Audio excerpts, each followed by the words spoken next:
నమస్తే. Welcome to Andhra Prabha. This is Tejaswi. కేంద్రంలో ఏపీకి చెందిన పనులు వడివడిగా చక్కబెట్టుకునేందుకు టీడీపీ ప్రభుత్వం మరో కీలక నిర్ణయం తీసుకుంది. టీడీపీ ఎంపీలకు ఢిల్లీలో ఏపీకి రాయబారులుగా వ్యవహరించే బాధ్యతలను అప్పచెప్పింది.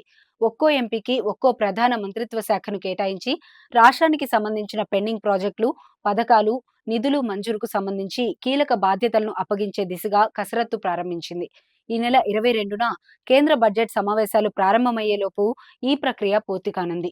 కేంద్ర, రాష్ట్ర మంత్రులు, అధికారులతో ప్రతి ఎంపీని అనుసంధానం చేయడం, ఢిల్లీకి, రాష్ట్రానికి మధ్య సమాచార లోపం లేకుండా వేగంగా ఫైళ్ల క్లియరెన్స్ చేయించడం ఎంపీల ప్రధాన బాధ్యతలుగా భావిస్తున్నారు. టీడీపీ పార్లమెంటరీ పార్టీ నాయకుడిగా వివిధ కేంద్ర మంత్రుల వద్దకు పార్టీ ఎంపీలను తీసుకువెళ్లి కీలక సమస్యలపై వినతి పత్రాలు సమర్పించి వాటిని పరిష్కరించే బాధ్యతలను లావు శ్రీకృష్ణదేవరాయలకు అప్పగించారు. కేంద్ర కేబినెట్ మంత్రి కింజారపు రామ్మోహన్ నాయుడు కీలకమైన రాజకీయ వ్యవహారాల కమిటీ, పార్లమెంటరీ వ్యవహారాల కమిటీలో సభ్యుడిగా ఉన్నందున ఆయన తోటి మంత్రులు, అధికారులతో సంబంధాలు పెంచుకొని రాష్ట్రానికి చెందిన ప్రధాన సమస్యలను పరిష్కరించాల్సి ఉంటుంది.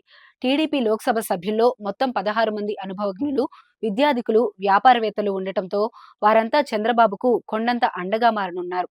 త్వరలో పార్లమెంట్లో వివిధ శాఖలకు చెందిన కమిటీల్లో టీడీపీ ఎంపీలకు సభ్యత్వం లభిస్తుందని, అప్పుడు ఆయా శాఖల మంత్రులు, అధికారులతో వారు సన్నిహిత సంబంధాలు ఏర్పరచుకోవడం ద్వారా రాష్ట్ర ప్రయోజనాలకు తోడ్పడే అవకాశం మరింత పెరుగుతుందని భావిస్తున్నారు.